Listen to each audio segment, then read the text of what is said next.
Welcome to the podcast, Mike. Thanks for having me on. It's a pleasure. Can we start with a little introduction about who you are and what you do? Yeah, so my original claim to fame is physical therapy or physiotherapy as it's known in Europe. And so I graduated from PT school with my doctorate in 2016. And that was really my ultimate goal, was to be a physical therapist, and that's how I was going to live out my days.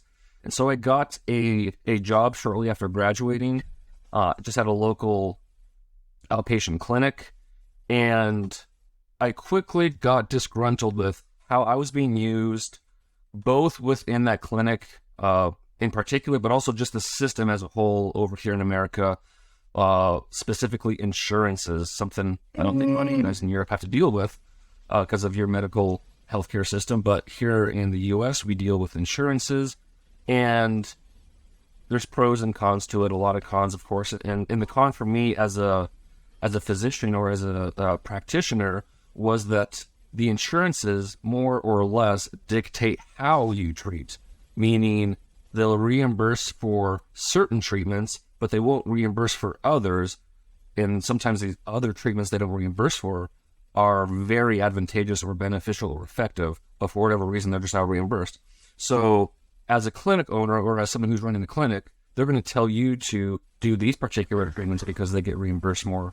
Even though with my education and my know-how, I know I can improve their health and reduce their pain quicker with these treatments, they might not be reimbursed, so I can't use those. So just from an ethical morality standpoint, that didn't sit well with me. And so I set out to open my own cash-based PT practice. And so by taking cash, I'm no longer dealing with insurances, and then I can treat how I want to, as long as this one with under my board of practice or within my jurisdiction, so to speak. So it's not like I'm trying to be a renegade or anything. I just want to get my patients as well as possible.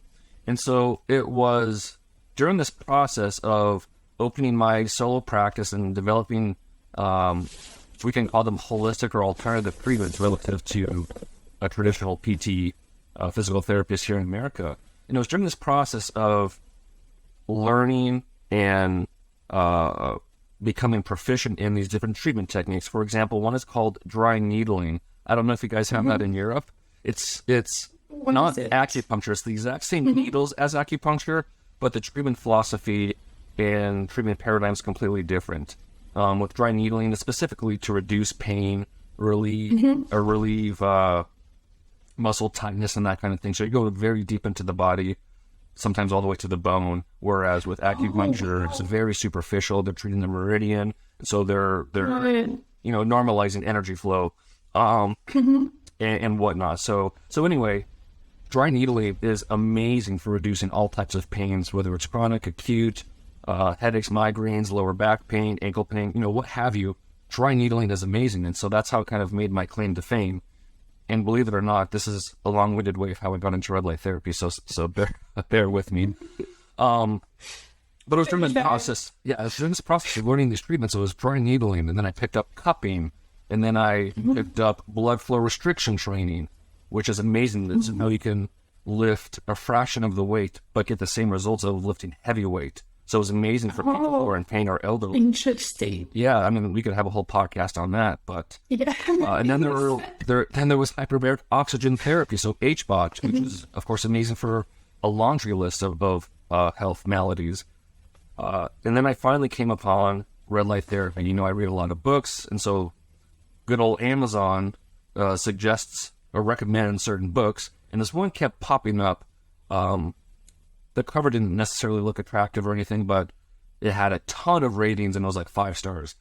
And it's by far the most popular book. I don't know if you've seen it or read it, or if you guys get it in Europe, but Red Light Therapy, or The Ultimate Guide to Red Light Therapy, by Ari Whitten. And so this book was written, I think, back in 2018 or so, but it is very well written, both for someone who's interested in the deep science like myself, and someone who's more just wanting general information in layman's terms. It fits for both. And so the first... I will put a link in the description. Yep. And so the first third of the book or so is about the mechanisms of action of how red light therapy works. And immediately I had an aha moment because there was a lot of parallels with dry needling and just me knowing from my experience, a couple of years of experience, and how powerful dry needling is. And in essence, dry needling spontaneously reduces inflammation and improves circulation, amongst other things, but those are the big two. But that's how it's able to reduce virtually all types of pains and relieve all types of muscle tightness and soreness, is because of those two mechanisms. And coincidentally or not, those are two of the main mechanisms of red light therapy. And then the cherry on top with red light therapy is that it optimizes mitochondrial health. And if you dig into the mitochondrial side of things, and we can get into that shortly, that is the true root cause of a majority of modern day health diseases and cancers, is tied to the health of your mitochondria. So again, read that book, blown away, and I went to see what the market had to offer, like what kind of red light therapy devices are out there. And again, this is back in late 2018, early 2019. And just based on my review or my research, there was either very expensive devices. It's like, how can people afford this? I don't really know if these devices even justify the price, but here they are. They're very expensive. And then on the complete opposite side of the spectrum, there were very cheap devices. Like, you basically get what you pay for with those cheap devices type of thing. Yeah. Like Amazon. Yeah, not to knock Amazon, but, people will put up products just to sell them. So you have to be careful what you're purchasing to a certain degree. But my point being, there seemed to be this massive void where if someone could come in, offer a high-quality device for an affordable price, but on top of that, because just like there was this massive void of a quality of the device, there was also a massive void of quality information on red light therapy. Even back then, EMFs weren't taken into consideration, light flicker wasn't taken into consideration. The general consensus these companies or people reporting were to use red light therapy at 20 to 30 minutes every single day. And based on the power of those devices, I would consider that over-treating, and we can get into that a little later too. Yes. So there's a lot of misinformation, and just, it seemed like, again, if someone can come in and offer some quality education devices, there could be a pretty good demand for it. And so that's why I started Biolight in early 2019, which is, 4 years ago at this point, which is kind of crazy to say. But so that's my company. I founded, and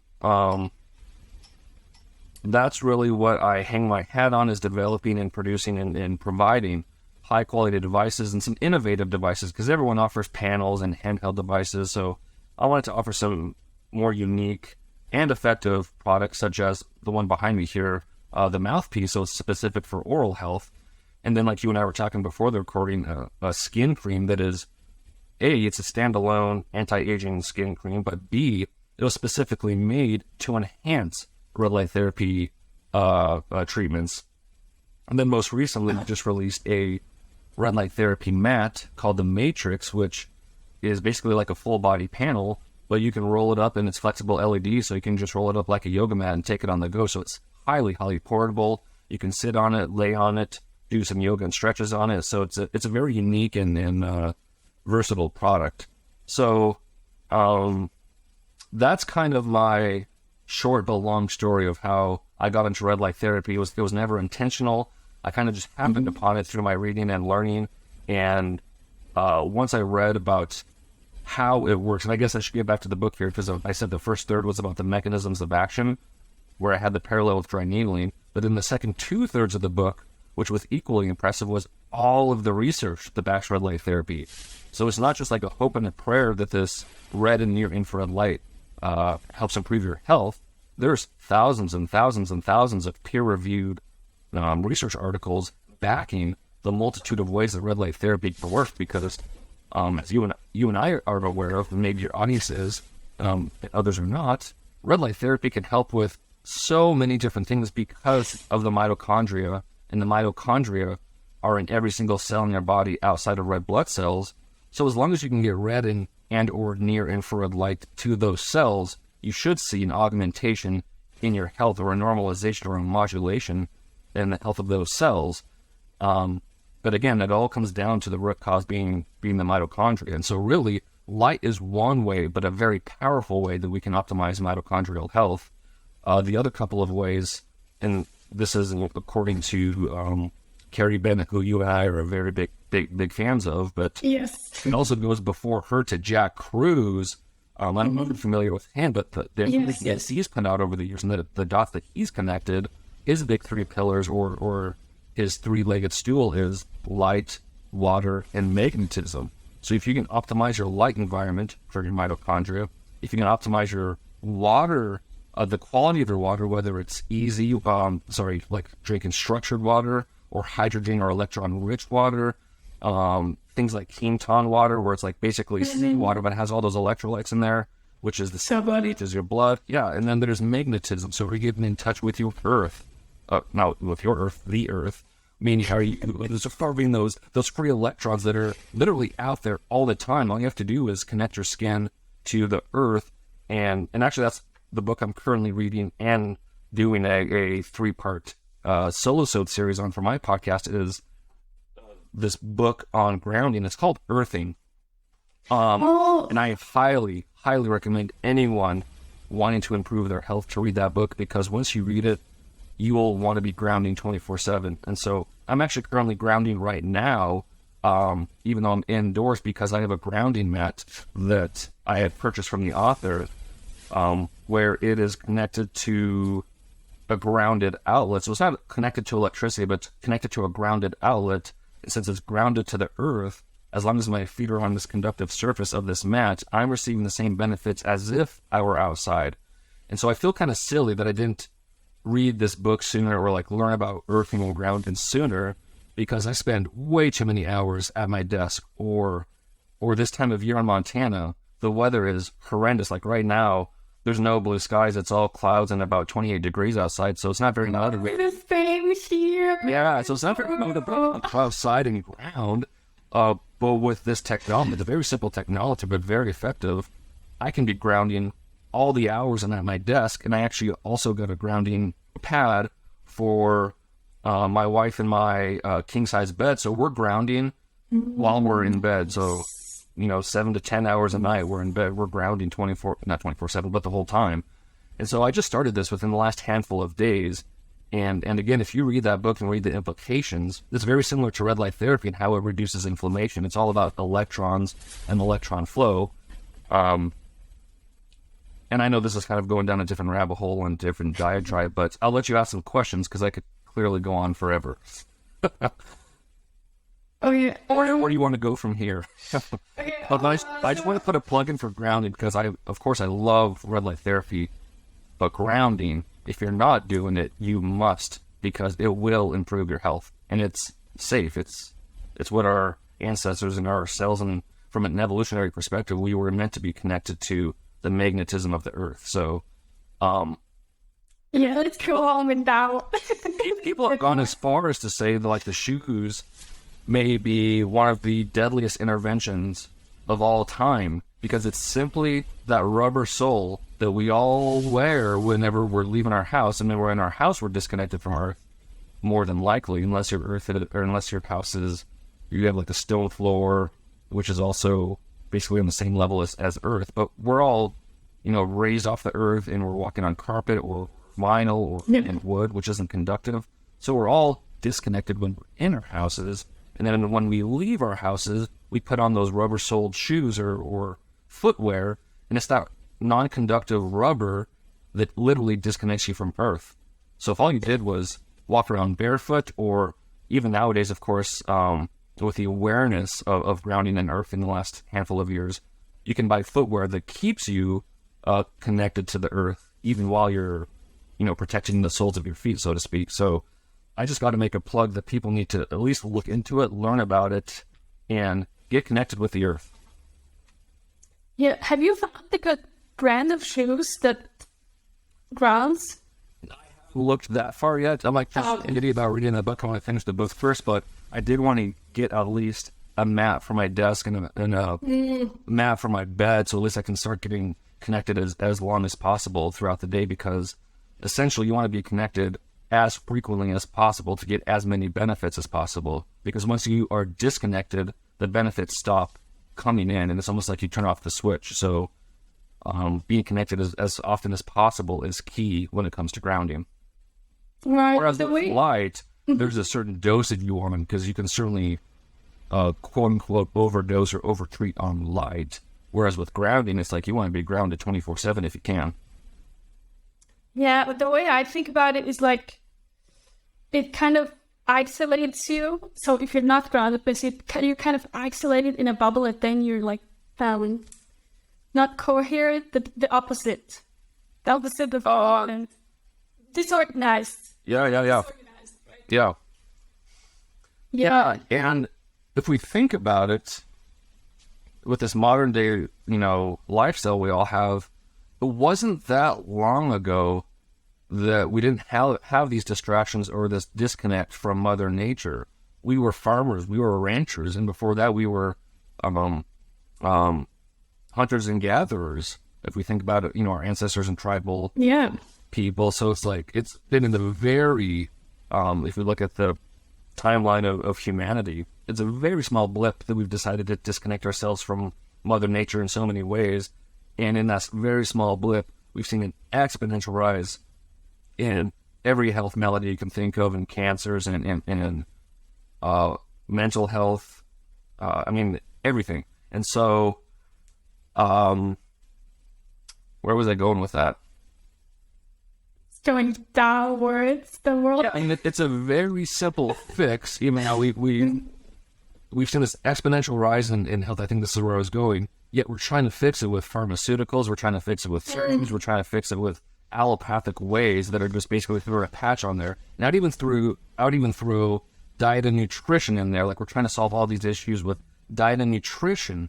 But if you're still disconnected from Earth, if you're still mal-illuminated, meaning you're not getting that sufficient sun exposure, where we're supposed to be getting this nutrition from the full spectrum sunlight or red light therapy, but preferably the sun, quite honestly. But we're trying to patch it with all these other, we got to diet and exercise. Well, if diet and exercise was the answer, we wouldn't continue to see this rise in health issues. Like, how many books a year are written on nutrition and how many books a year are written on exercise, yet we're getting sicker and sicker year by year. So there's literally a disconnect with the information that's being provided, and then on top of that, part of that might be because we're disconnected from Mother Nature and the Earth. Yeah, it's so important to reconnect, and I think it's a lot harder if you live in a city. So I live rurally, so for me it's really easy to just get outside. But I can't imagine somebody who's in the city with all the internet, with the lights, probably in office the whole day. Oh my God. Yep. And so if you do live in a city, there's a couple things you can do. You can decide to continue living there, whether it's family or a job or what have you, and then just find remedies to mitigate what's going on. So like I was talking about, you can get some EMF mats, so at least you're, or not EMF, grounding mats, so at least you're grounding while you're at your desk, grounding while you're in bed. That alone will go a long ways versus being disconnected 24/7. You can get some light therapy panels, whether it's red light or some bright light if you're dealing with seasonal affective disorder, so you can mitigate some of the light issues. And then, of course, you'd want to look into some ways to mitigate EMFs, because to your point, when you're in a city with a high density of people, and you figure every single person has 2, 3, 4, 5 devices that are also hooked up to, telecommunications or Wi-Fi. And so you're surrounded by everyone that's always connected, and then you're affected just because you're in proximity, within the city. So you think of a city like Rome or a city like New York City or Los Angeles, where it's this high density of people with a lot of technology, and you think of all of the EMFs and all of the crap pouring into every one of those cities, and your cells are being bombarded 24/7. And so that's why with COVID, at least in the United States, I don't know how it was in Europe, there was a mass movement of people leaving the cities to get into these more rural areas, to get away from people, to get away from this density. And the thought there was like to get away from the potential of being affected by so many people with a virus. But also, we can consider EMF as a virus. So by getting out from a dense city into the rural area, you're getting away from the high density of EMFs, and that alone will do a lot of good for your cells. Oh, so much. When I wired our Wi-Fi at home, so much better. Because I'm really sensitive. So if I hold my phone for a longer time, my hand starts hurting, and it's like, a weird feeling that stays for quite a while. It helps if I go outside and just put my hands on the ground. I was going to say, in that book, they talk about how grounding can help reduce or even get rid of electrosensitivity, because there's a small amount of the population, like yourself and my mom even, who you are much more sensitive to EMS and electro signals than other people for whatever reason. But grounding seems to be a way to kind of get rid of that, or at least mitigate it to a large degree. Mitigating for mitigating. Yeah. Hey, that's bad on the back though. Oh, yeah. So just plug it in whenever I can instead of just thinking the wireless. Well, yeah, same thing with like earphones. I've got plugged in for years now, whereas before, and to this day, of course, the craze is to use Bluetooth and those AirPods. And so I just think every time I see someone with one of those white sticks hanging out of their earlobe, it's like, dude or lady, you know what you're doing to your brain? It's like, it's right next to your brain. Like, what are you doing? Yeah, you have to contain yourself, but I know. But you don't know what you don't know, so it's just like people are doing it because it's technology, it's the cool thing, or it's convenient, and yes. So I understand, but you don't know what you don't know. Yeah. Okay, so let's get into the red light. Let's do it. First, why does it work, or why is it important? Why is it important? Well, we kind of touched up on that, but let's dive a little deeper, I suppose. So, I brought up the term malillumination, or just being disconnected from nature, whether that's grounding or whether that's being exposed to sunlight, because to a large degree, at least here in America, the sunlight is heavily demonized to the point where it's like, don't go outside into the sun because you might get skin cancer, or you might age, sunburn, or what have you. So it's like, throw on sunscreen, throw on a hat, throw on sunglasses, throw on as many clothes as you can. Don't get touched by the sun because you might get hurt by it or what have you. We could spend a whole podcast on why wearing sunglasses are horrendous for your physiology. I think that's another thing, if you don't take away from this podcast, or if you take anything away, it's like, don't wear sunglasses. Because if your eyes are not receiving the health signals from UV light, and that's what a lot of sunglasses do, is they mitigate or prevent UV exposure to your eyes, you're missing out on a whole cascade of health benefits or health signals your body should be receiving. And we're talking about all aspects of health, whether it's cardiovascular, immune, hormonal, of course, circadian rhythm. Your whole system is out of whack when your eyes are consistently receiving that UV light. And so, again, ever since I started learning from Jack Cruz, I've not been wearing sunglasses. And I used to be one of those people that love to get like cool designer sunglasses and wear them all the time when I'm outside. And now I haven't worn sunglasses for 3-4 years, and I try to influence my friends and family to do the same. And you're fine. You did. I know, I'm still alive. It's still alive. No cancer that I know of. But the same thing with the sunlight, getting out into the sun. Or why is sunlight important? For the same reason grounding and being connected with the earth is important. We're supposed to receive nutrition from the full spectrum of the light. By full spectrum, I mean from UV, all of the visible light, and then infrared, so UV and infrared are invisible. And we could talk about blue light and green light and yellow light and orange light, and they all have their beneficial properties, but it is specifically the red and the near infrared, which is the next door neighbor of red, which is invisible, near infrared is, that specifically optimizes the function and the health of the mitochondria. And so that's why red light therapy is such a big deal and so exciting, is because of its influence on the mitochondria. So magenta and blue and green and yellow and orange do not specifically affect the mitochondria like red and near infrared. And in the same line of thought, nor does mid or far infrared. And so when people are talking infrared saunas and they're thinking they're getting similar benefits as red light therapy, that's not true, because saunas predominantly use mid and far infrared.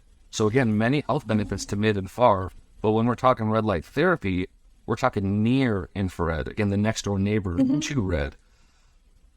So if you're considering, like, should I get a red light therapy device or like an infrared sauna? Well, in a perfect world, you'd be getting a little bit of both on a consistent basis, because then you're getting more of the full spectrum of light. But back to red light therapy, why is it so important? Well, like we discussed at the top, there's mitochondria.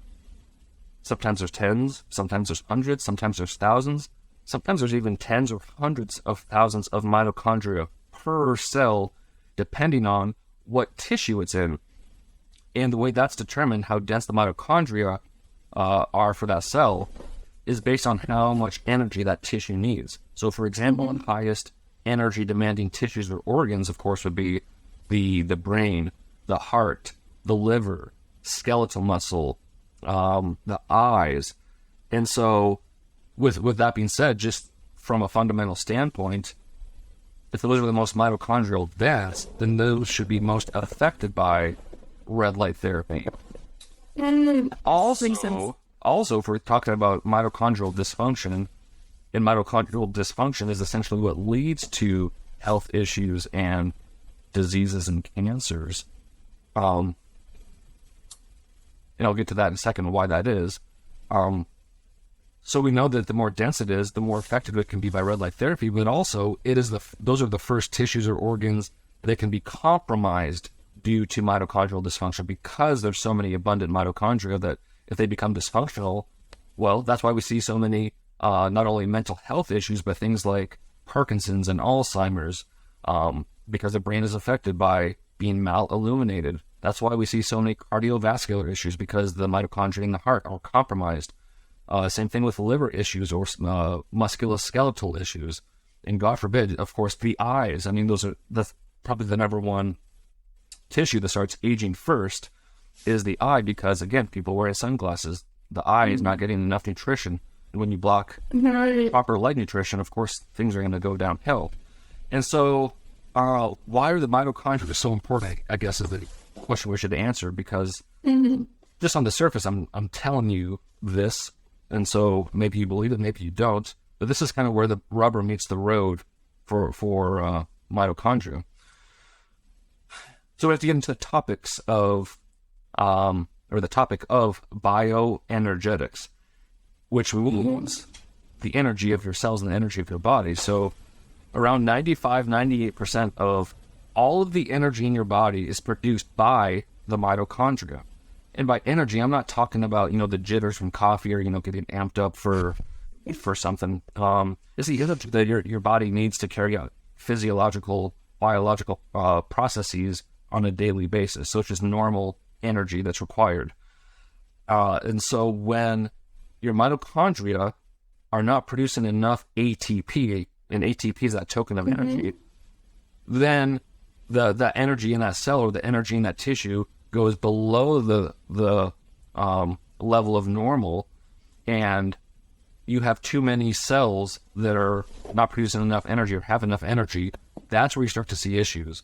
Because if we step back and do a little bit of biology 101, okay, we have mitochondria, and those are inside cells.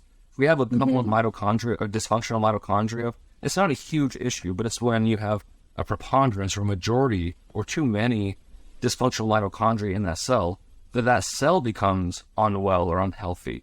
And again, a couple of cells, not a huge issue, but when you have too many unhealthy or sick cells, then you're going to have a dysfunctional tissue.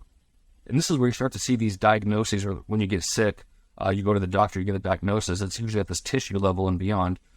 But again, you have a tissue or two that's out of sync. Maybe your body can recover if you're giving it the right nutrition or enough electrons, as we'll get into here. But if you have too much dysfunctional tissue, then you have a dysfunctional organ. Same thing, too many dysfunctional organs, you're going to have a dysfunctional system like the cardiovascular system or the nervous system. And by that point, like you're pretty sick, and then you have too many dysfunctional systems, you die. But again, too many dysfunctional systems, you die, and we backtrack that all the way to simply dysfunctional mitochondria. And so that's why if you're not doing or practicing or adhering to health strategies to optimize your mitochondria, then you're simply throwing a patch on the issue. You're not really treating the root cause, which is the mitochondria. And so, again, that's why red light therapy is so amazing. It already does those other two properties of reducing inflammation and improving circulation. Like, those two things alone will help with a lot of health issues, and especially pain. But a lot of health issues just in general, because most issues are inflammatory based. And if we get into what is inflammation, it's simply not enough electrons. So again, that's why light is so healthy. It's a way to accrue free electrons. That's why grounding is so powerful, because when you're in contact with the earth or you're grounded, you're absorbing free electrons. And electrons, A, is energy to run through the electron transport chain to produce ATP in your mitochondria.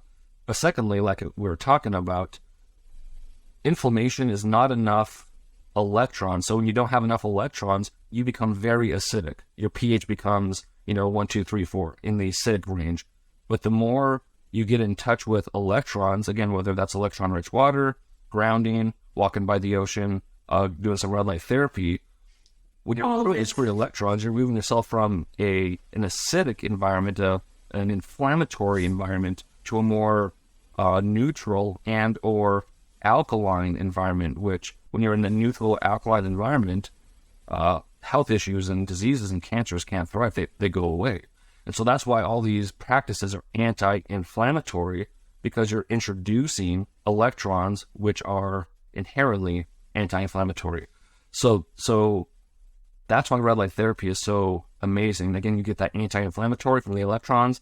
It improves circulation because you get an increase in nitric oxide production. So you get a spontaneous increase in your blood vessels, which that means you're getting oxygen and nutrients to the tissues, and you're also able to get the garbage and toxins out, which is equally important, because if they're constricted, then there's pathways that are blocked with toxins and on garbage, so to speak. And then, so we got the anti-inflammatory, we got the pro-circulatory, again, like we covered, you get the mitochondrial boosting properties of red light therapy. So those three things, every time you step in front of red or near infrared light, and of course, full spectrum sunlight outside, you're receiving those kinds of benefits. And so again, if you're mal-illuminated, meaning you're indoors, you're out of the sun, and not only that, but you're underneath or being surrounded by non-native light, meaning fake light, which is usually bright white or intense blue light from the screens we're all looking at, which that alone is going to, wreck your circadian rhythm and whatnot. So simply by reversing that and not being surrounded by this non-native light as much, and being exposed to healthy light, whether that's the sun when you can, or red light therapy when you can't get that sun, or you do both in the same day, then you're going to start giving your body and your mitochondria what it needs to thrive and operate at that normal energy level. Because again, I always like to reference Dr. Doug Wallace, who is considered the top mitochondrial researcher in the world. He's done over 4 decades of mitochondrial research. And what he has surmised is that the more energy you have per cell, the healthier that cell is. The less energy you have per cell, the sicker or the quicker you're going to age. So simply by optimizing the mitochondrial health and maintaining that normal energy level, you're going to be healthier, and you're going to, in theory, live longer, or age slower, I should say. So again, light is just one of the ways to optimize mitochondrial health, but according to Dr. Jack Kruse, and if people haven't looked into him and they're interested in health, look into Dr. Jack Kruse, because he has more information than you could ever want to learn and listen to, but it's amazing. He would tell you the light, and optimizing your light environment is number one.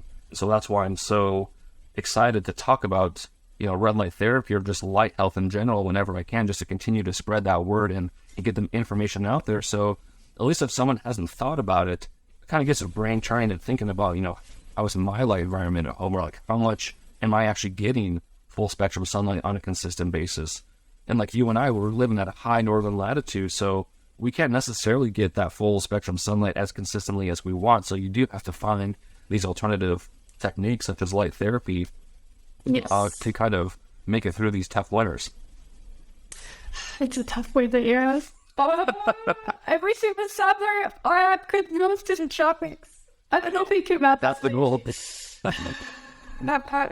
That's, we have the panels, at least for now. Yep. So one of my most favorite places to use the red light is on the brain. Can you talk a little bit more about what's possible there in terms of injury, recovery, and all sorts of things? Yeah, so in this world we're living in, I guess we could call it post-COVID, but even during COVID and still to this day with everything that's going on geopolitically, there's a little bit of stress out there, right?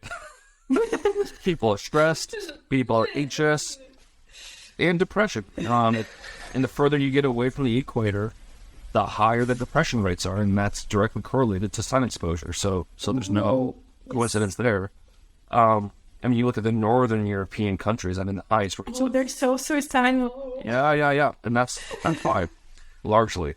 We were talking about the northern region of Europe, of total lately, and we were like, and there always comes this joke comes like, oh, don't stay too long, we're gonna go crazy. Yeah, well, don't go right. Or if you do take some light therapy.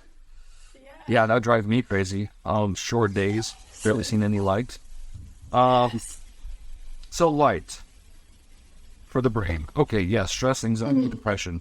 Conveniently, those issues are primarily in the frontal lobe of your brain, meaning in terms of red light therapy, you can at least get it through your skull. You don't have to kind of go through your hair, which will make it more difficult. So if you're using red light, let's back up for a moment.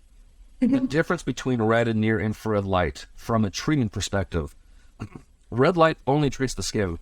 It's a shorter wavelength relative to infrared, so it doesn't go any deeper than the skin. So whenever you're doing skin treatments or wound treatments, or you want that red light stimulation in your eyes for circadian rhythm, then by all means use red light. But if you're treating anything deeper than the skin, you must include near infrared, because it's a longer wavelength and it penetrates, depending on the research you look at, 1 to 2 inches into the body, which is much deeper than just the skin level, of course.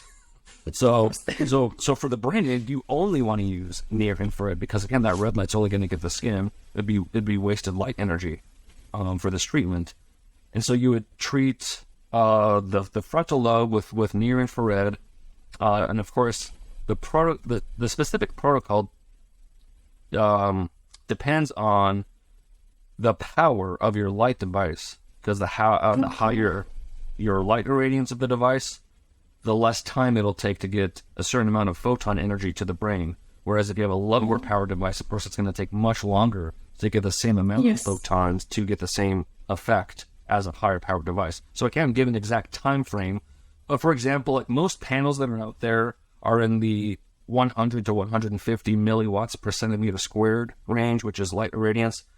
And so if you're doing that and you're treating the brain, if you're about 3 to 6 inches away, doing that for about 5 to 10 minutes, and that would be scanning the whole frontal brain, maybe do half of it on the right frontal lobe and then the other half on the other frontal lobe. And doing that about, 3 to 5 times per week consistently, I think would certainly alleviate stress and anxiety and depression, and that's been proven in the research. And interestingly, my company Biolight, we did a study, it's now been 2 summers ago, with a company called BioStrap, which is like a biometric wristband similar to Oura Ring, but on the wrist.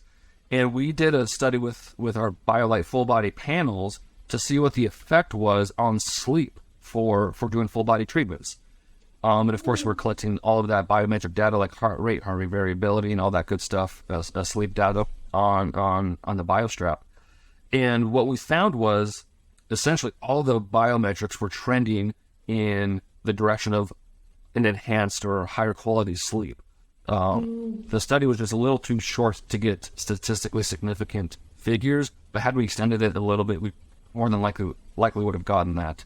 But what we did find in that study that we necessarily expected was that every time someone stepped into to do a full body treatment, and they were doing both red and near infrared at about 6 inches away and doing 5 minutes on the front, 5 minutes on the back for their 10-minute treatment session.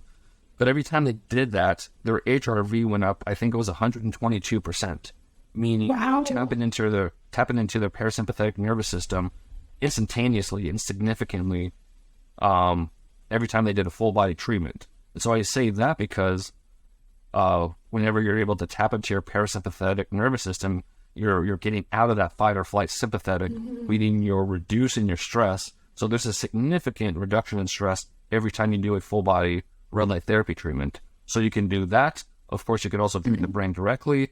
And then what's also interesting as far as treating the brain is there's a lot of interesting research the last couple of years on treating the gut. So not only can you treat the gut directly to reduce inflammation in the gut, heal the gut, you can even literally alter the ratio of beneficial to harmful bacteria, so you're improving the gut microbiome. But there's also research showing you can improve symptoms of Parkinson's and Alzheimer's just by treating the gut. Makes sense. The brain axis. So pretty interesting stuff. I mean, there's quite a few ways to treat the brain then. I mean, you could do all three, you could choose one of them, but the research shows red light therapy to be quite beneficial for treating mental health. Other interesting research or newer research is treating concussions, and that's kind of a big deal in the world of sports, but of course TBIs when you're in a car or skiing or on fall off your bike or something. Pretty interesting research showing that, especially when used with other treatment maladies like physiotherapy or other treatments like that, combining it with that actually accelerates the healing process. And of course that makes sense based on the mechanisms as far as reducing inflammation, improving circulation, and whenever your brain gets jarred around, the mitochondria get taken for a ride, and they don't like that. So optimizing their health status and then their energy status, because I think about any type of healing, whether you're sick from a cold or a flu, or you have a big gashing wound, what do you need to heal? You need energy. So by using red light therapy for darn near anything healing-wise, you can help accelerate, or I would say normalize that healing process, because if you don't use red light, I think you're actually, I would call that slowing it down, if that makes sense. But so there's concussions, there's great research on that, and like I talked about, mental health, and even if you're just someone who's chronologically aging, you can use red light therapy on a semi-consistent basis to help mitigate or prevent coming down with something like Alzheimer's or dementia or Parkinson's, or any, list of brain health issues. The research is there that you're going to augment your brain health, which would thus stave off, any diseases or cancers. Is there been research done to, let's say, reverse Alzheimer's or just slow the progression? I believe both. Oh, okay. And I think the one I'm remembering is like gut health, or treating not gut health, but treating the gut to treat the brain. They were actually getting reduced markers. And of course, like to your point, some of the research is showing that it may not reverse it, but it does significantly slow the progression. So there's something to be said for that. But there is also research showing that not only, especially early on in the process, of course, because later on in the stages it gets tougher to reverse. But if you're able to kind of nip it in the butt earlier on, then you have a greater chance of potentially reversing it. That's really cool. And it'll be a lot cheaper than, other kinds of treatment. Absolutely. Probably. Absolutely. And you go into the pharmaceutical world and that gets pretty expensive quickly. Yeah. Is there different research on if you shine the light on this part of the brain, something else happens than if you shine it on that part? Because, for example, I like to put the lamp on my head, but I feel a different response from my body when I put it, let's say, on the side versus my forehead versus the back of my head, where the the base of the head, basically. Yeah. So it could be interesting to know what you know about that.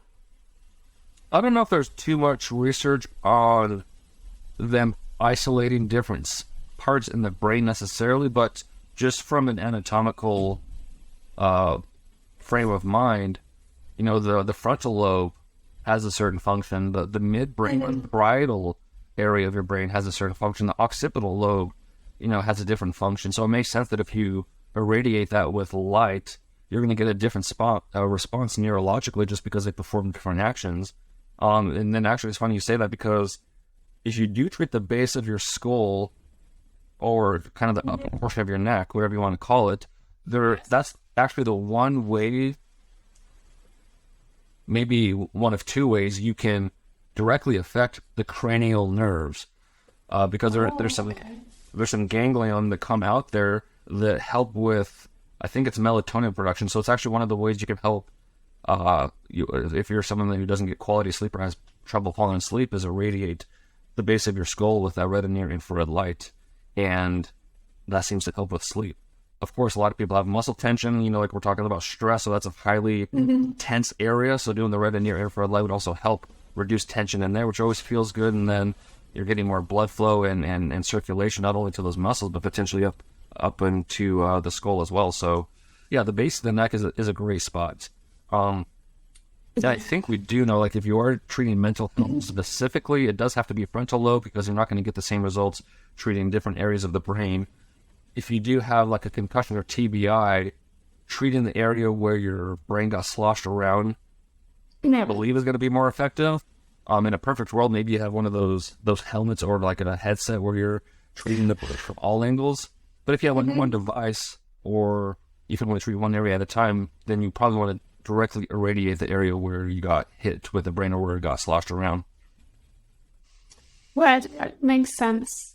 And I heard there's also those devices for like teeth or shining in the nose or in the ears.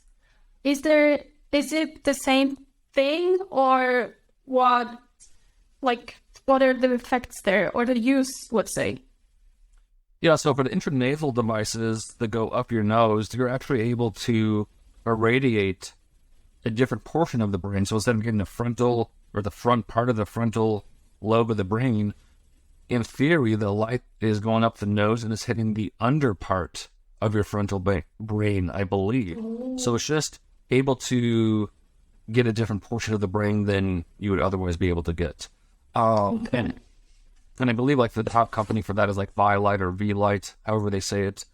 And a lot of their research, or a lot of their claim to fame, is when doing the intranasal in combination with kind of the headset I was talking about, because then you're getting all sorts of different angles of the brain. You're getting essentially all angles, parietal, occipital, frontal, but then you're also getting intranasal. So you're getting kind of an under portion of the brain too. So the more you can irradiate to a certain degree, the better.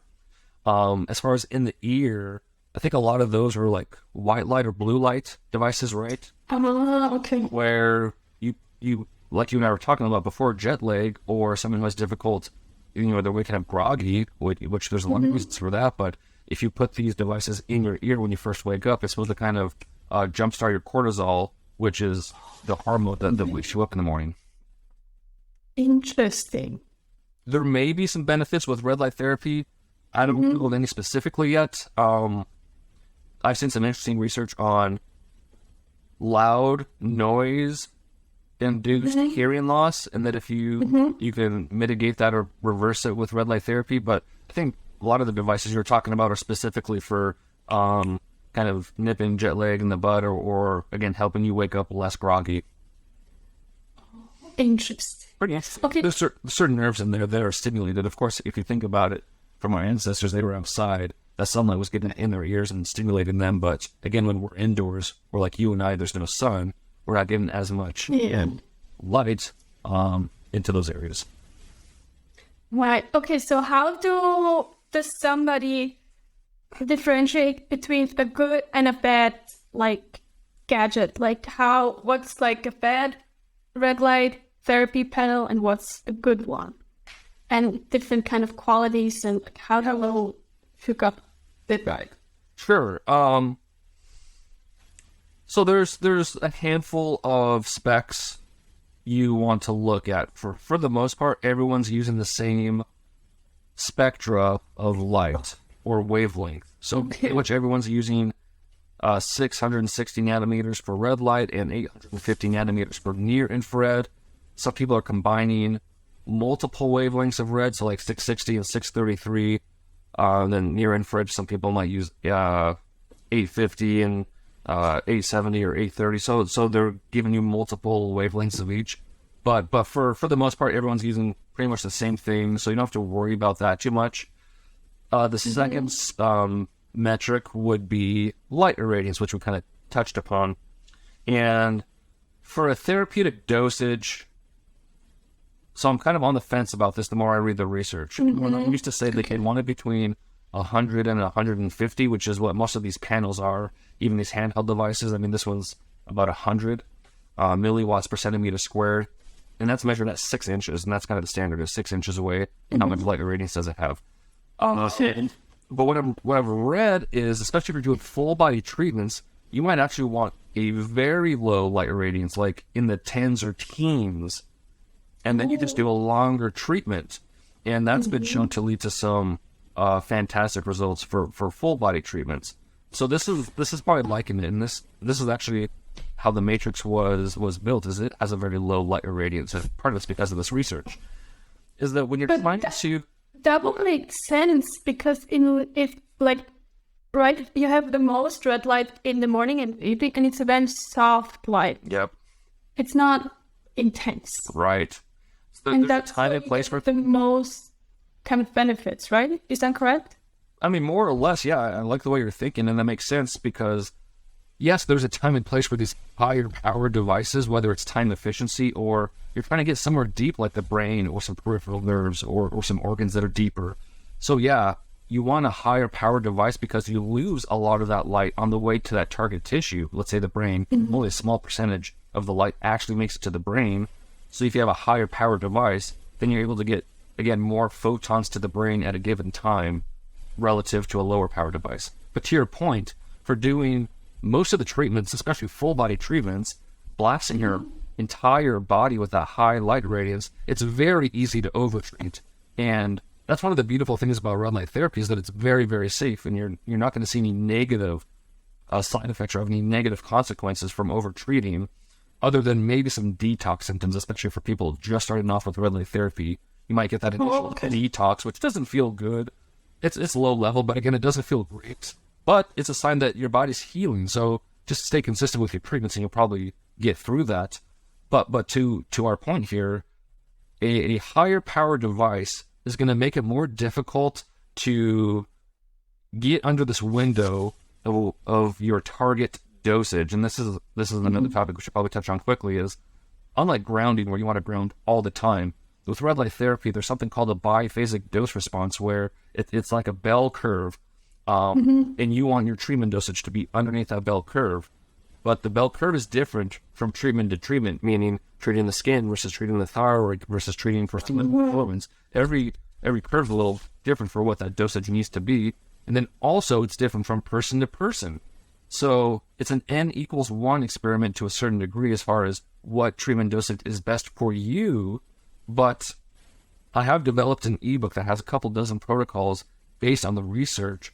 So I do give you a relative target to get your treatment underneath that dosage. Because again, back to the bell curve, if your dosage is too low, I mean, we're looking on the far left side of the bell curve where you're not underneath it, the far left. If the dosage is too low, you're not going to stimulate anything to happen, so you're not going to see any results.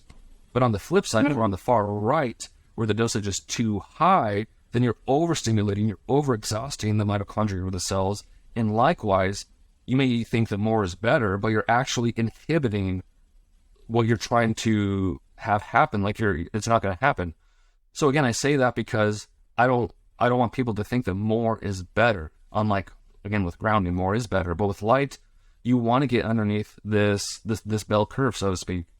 And so back to our point of light irradiance, if you have these devices that are higher light powered, that means you're going to have a lower chance of getting underneath that bell curve because it's going to be a quicker amount of time. Like there's less lenience. Whereas with a lower power device, you have a much larger range into which to hit your target dosage. And so the analogy I like to use is cooking food in a microwave or an oven. If you cook it on a very high temperature, the window you have to have that steak or that lasagna come out at the perfect temperature and texture is very narrow. Whereas, of course, you're not going to cook it on a low temperature, but if you cook it on a lower temperature than super high, you have a much larger window of pulling that thing out of the oven with like a perfect temperature or a perfect texture or perfect preparedness. And so that's kind of my analogy for higher power devices. Yes, they have their part, and that's mostly what's out there on the market. But that's why I developed the Matrix with a lower light irradiance, was partly because of this analogy or this theory, but also the research is coming out that a lot of these red light therapy beds, they're actually very, very low light irradiance, which I was happy to see because I was seeing a lot of people, they go to the gym and they're using these red light therapy beds. And in the back of my head, I'm like, if these beds are, anywhere similar to the power of these panels that are on the market, people are going to be cooking themselves in there, figuratively. I mean, again, you're probably not going to do any harm, but it's like, man, you're just not getting the benefits you're looking for. So I was happy to see this research with, who is considered the top red light therapy bed maker in the world. I don't know if you've heard of them, Novothor. I think there was for or something. But oh, I need to look them up. It was. I mean, their beds are like $120,000. But the point being is that. But the point being that I was excited to see when I read the research that they would use that low and slow approach. So it just makes sense, like you and I are talking about. You hate to blast your cells all the time. And with that being said, if you do have a higher powered panel, you could modulate the light irradiance by stepping farther away. So let's say you do have a panel with 100 or 150 milliwatts per centimeter squared. Instead of being 6 or 12 inches away, you can be 18 or 24 or 36 inches away, and you're going to drastically decrease that light irradiance and get that lower, slower approach. So that's not to say you can't have a high-powered device. Perhaps having a higher powered device gives you more versatility. Let's say you want to treat the nervous system, or you want to treat the brain, then at least you have it for those purposes. But for most treatments, like full body treatments, I think you want to be farther away. Right, they just need to be more precise and know a little bit more about what you're doing. Yep. Basically, okay. What about the LED versus incandescence? Is there a difference?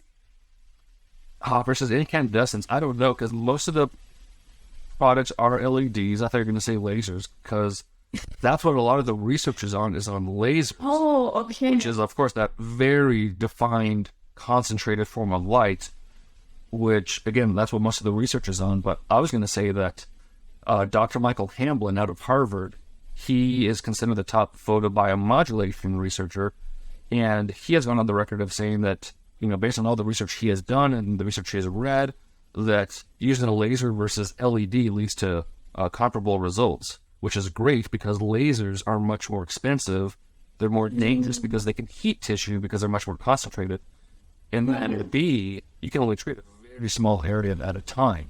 So that's why a lot of the panels or the devices on the market are LEDs, is because they're cheaper, they're safer, and you can get the same results as lasers. But as far as incandescent, I can't tell you exactly because I don't even know if there's any research on the incandescent version. I guess as long as the light is red and or near infrared, that's what matters. And I guess you just also need to know what the power of that light is to properly dosage your treatment. Okay, I see. It will probably be the older research that's more incandescent. Well, actually, the older research is more like almost all laser, whereas newer research is they're starting to integrate LEDs. So, I would have to go look under PubMed or Google Scholar and look up photobiomodulation incandescent just to see if there is any, because I'm not sure there is. I don't know. It's just because I have an incandescent. Right. Well, so I was going to say that. I wonder if that company or the manufacturer would have any research on their website or otherwise that points to incandescence, because a lot of the research I cite, even on the Biolight website, is mostly laser, and some of it is LED, but most of it's laser. But just the fact that you get comparable results with LED makes me feel comfortable citing that research, because red light is red light, near infrared is near infrared. So as long as you're getting the proper dosage, you should be seeing those results that the research is purporting. Okay.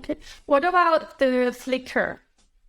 Yes, that's another important one. So yeah, we talked about the spectra of the light, the light irradiance, and then the two safety factors. The first one, well, it doesn't matter what order, both light flicker. That is one, because just like you don't want your cells bombarded with EMFs, like we've talked about, office workers or people in this modern world, we're constantly being surrounded by light flicker. We don't even know it. So all the screens we look at have a light flicker, and of course, fluorescent lights, like in an office. If you're in office working, like it's terrible, because the entire time you're in the office, you're bombarded by it. You don't even know it, because the naked eye can't perceive it. But that's where we get, when you're surrounded by high light flicker constantly, that's where we get eye strain or fatigue, or even behavioral disorders, anxiety, depression, chronic headaches and migraines. A lot of that can come from a higher light flicker. So the point being, why surround yourself by more light flicker than you have to when you're purchasing a health and wellness device like a red light therapy device? So most companies do not even list light flicker, and that tells me they haven't taken it into consideration yet. But Biolight was, I believe, the first company to take that into consideration. It was a couple of years now. So we've done what we can to lower the light flicker as much as possible. And another thing to consider is, both with EMFs and light flicker, if the panel is plugged into electricity, there's going to be some amount of both. If there's a company saying that it's flicker-free or that it's EMF-free, but it plugs into the wall, then that's not true. It's impossible to put it down to zero if it's running on electricity. However, if it's a handheld device, which does not run on electricity, then it is flicker-free and it is EMF-free. Okay.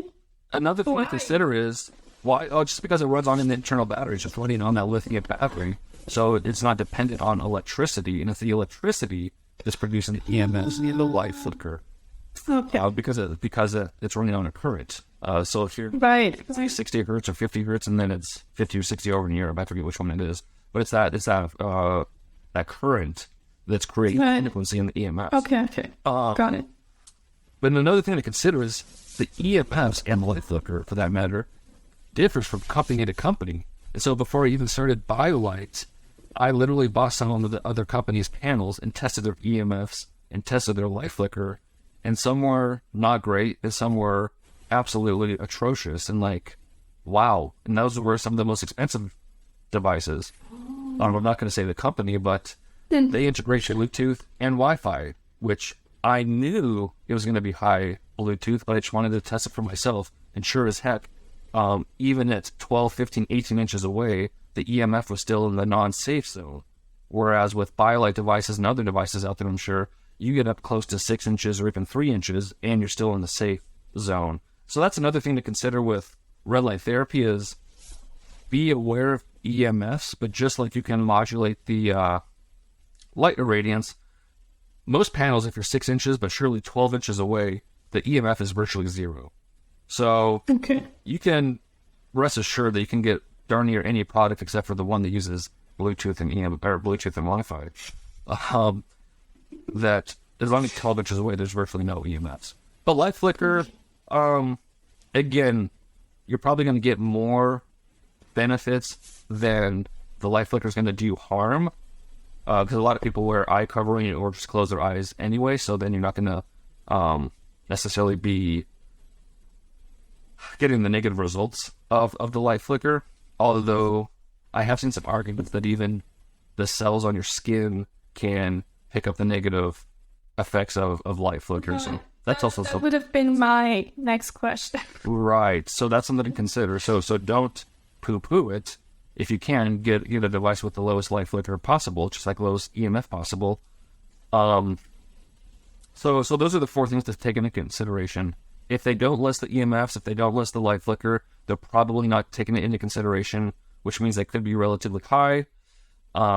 Again, most light spectra is similar from the device to device. And then light irradiance, again, just taking into consideration the pros and cons of a higher light powered versus a much lower light powered device. And so there's all different sizes and shapes on the market, right? So it's like, what are your goals? And that's ultimately what matters. Whenever people ask me about, which device should I purchase, whether it's Biolight or otherwise, my questions are always, how important is portability? Because I can take this anywhere virtually and even take it on the plane. Whereas with a panel, if it's a full body panel, those things can be 20 to 50 pounds. I mean, you're not going to lug that around everywhere, let alone even in a room if it's big enough. So again, how important is portability? And then secondly, how important is, what treatment size are you trying to attain? Some people just want to treat their face for the anti-aging face. Some people do want the full body treatment. So the full body is more important than being able to take it everywhere. And sometimes people just get both, where they can take one on the road or wherever they go, and then they can just have one at home for full body. So that's just something to take into consideration. Some people just want the face mask, those malleable face masks. Trying to think of what else is out there, like the bulbs that you have, the matrix. The matrix from Biolight kind of gives you the best of all worlds, because you can do full body. You can lay on it on your bed, on the couch, on the ground doing your yoga, and you can still roll it up and take it on the go with you anywhere. So, that's pretty versatile. Yeah. What about using red light at night, so after sunset? Yeah, that's actually when I do most of mine. Not strategically necessary, but just because of timing of when I'm able to or want to. That's a good question, because some people really do get energized by red light therapy, which makes sense because you're, you do. Yeah. Yeah, I mean, you're boosting the mitochondria and boosting your energy production, so it makes sense. The sun didn't come down if I'm not put light on. Right. Well, yeah, to your point, there you go. It's so, energy. Oh, yeah, so some people get energized, and then secondly, some people get sedated. I won't say sedated, but really relaxed from red light therapy, which would speak to that Biolight study where people were increasing their HRV by 120% plus. So it's actually a very nice stress reducer and relaxer to a lot of people. So I say that to tell people, if they're going to be using red light therapy, to use it and see how you respond. Because again, it's kind of N equals 1. How does your body respond? Maybe you get energized, maybe you get relaxed, maybe you're kind of neutral. And even that can change day to day, week to week, or season to season. Yeah, or depending on the time of the day. Exactly. And there's also some research showing, this was specific to eye health, that when they were doing red light treatments for the eye, in the morning, it was a 5-minute treatment, something like that. They would do a 5-minute treatment in the morning once a week, and that 5-minute treatment in the morning would statistically significantly improve their visual and color acuity for an entire week. But they did the exact same treatment, 5-minute red light treatment, in the afternoon, and they got zero benefit. So to your point, there is a timing mechanism at play here with the mitochondria, and the way that researchers worded it in the research was that there's mitochondrial shift work where they're responsive at some times in the day and not during the others. And kind of like our circadian rhythm, all of our genes have have clocks, and they don't necessarily all work in synchronous at the same time. Like, they work in different shifts throughout the day. So I'll be interested to see, as time goes on with the research, what's the best time to treat the liver? When's the best time to treat the brain? When's the best time to treat our muscles or what have you? And I think as time goes on, we'll see, similar to the clock genes in our body, that will have our mitochondria are responsive at certain times of the day. And one person that interviewed me brought it up, and he was pretty in tune with the research and other people in the red light therapy space, that he was postulating that possibly all treatments would be best in the morning, because from an evolutionary perspective or biological perspective, the mitochondria would begin that nice red light therapy first thing in the morning. And so they're going to be most responsive when there's that red light. Whereas during the rest of the day, you might get some red light during that sunset as well, but I think most of it's in the morning. So you could say from an evolutionary perspective that maybe all treatments, and we'll see what the research says going forward, but possibly all treatments might be best in the morning. But for someone who's wanted to normalize circadian rhythm, it is best to simulate when the sun's rising and when the sun is setting, so that your body gets both, it knows when it's waking up and knows when it's going to bed, type of thing. Yeah, or I found that using the red light instead of the normal light bulbs as an illumination at night is a lot better than, just turning on the normal light. It's not as jarring and you can sleep still. Yeah, that white light is harsh at night. Same here in our house, like in our bedroom and in some other rooms where we have the light on at night. It's more of an amber. Right. Yeah, it's very harsh to have that white light. Even in the morning, like it's nice to have that amber light when you're first waking up too, because to your point, it's very jarring just to be like, all of a sudden it's bright white. Yeah. I can't deal with it.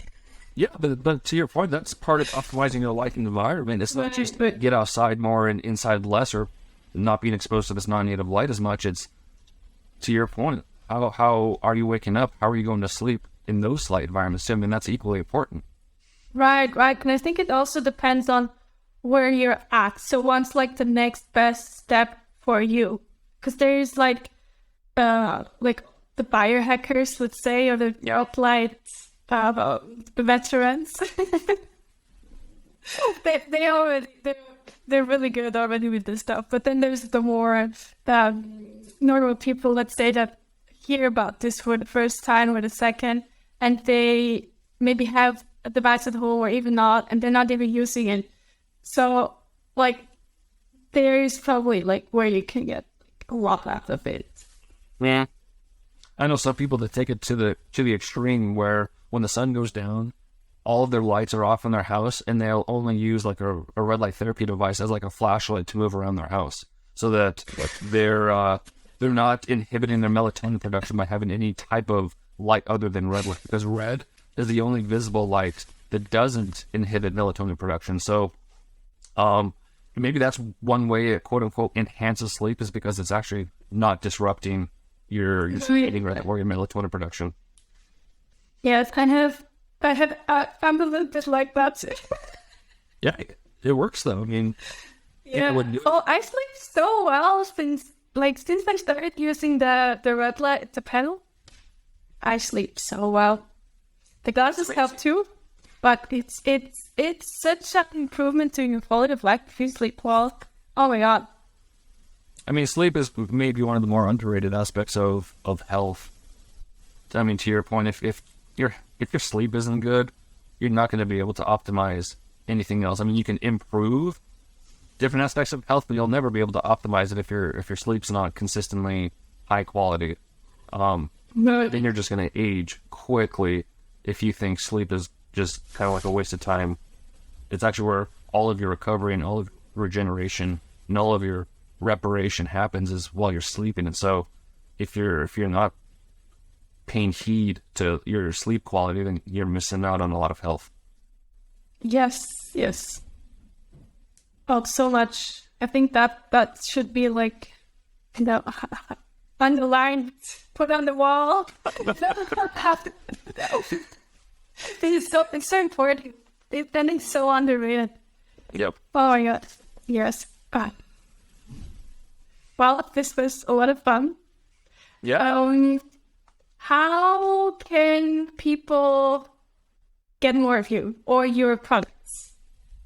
Sure. So I'm pretty active on social media. My personal Instagram is Dr. Mike Belkowski. So Dr. Mike Belkowski. The Biolight Instagram is biolight.shop, SHOP. And that's actually the website as well, www.biolight.shop.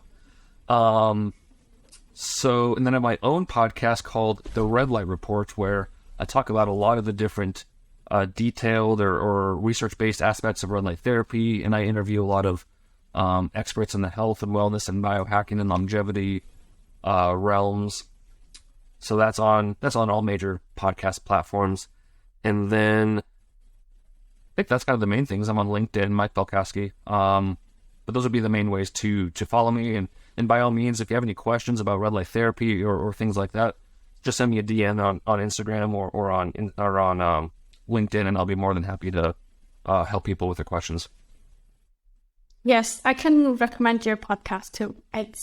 You're probably a better host than me. Well, it's not about being better. I mean, I've been doing it for a couple of years. Yes. It's one of those things, but I wasn't taught to podcast in high school or college, so it's just something you learn on the fly. And it's kind of a fun growth experience, and yeah, I surely wasn't I would call myself a great interviewer. Even still, it's just a growth process, and it's kind of fun. Now, I found your podcast enjoyable. So, well, thank you. I appreciate it. That's for me. That's it. Thank you. Well, thank you for coming on. I think this will be very informative for the people that are watching. So, yeah. Yeah, and that's my hope, is just to continue to spread the word on, of course, light therapy, but all aspects of health. And if it resonates with people, great. Sometimes it can get a little bit much, whether it's the science or just seems like it's too out there, just connecting with the ground and that leads to health benefits and like getting out in the sun. So, it doesn't resonate with everyone all the time, but I think the people that are ready to hear it or learn or impact their health, I think it'll move the needle in the right direction for their health. So that's my hope. Yes, and I think it will. Well, thanks for having me on. I really appreciate it. Well, thank you for coming on. I'm so glad you came. Likewise.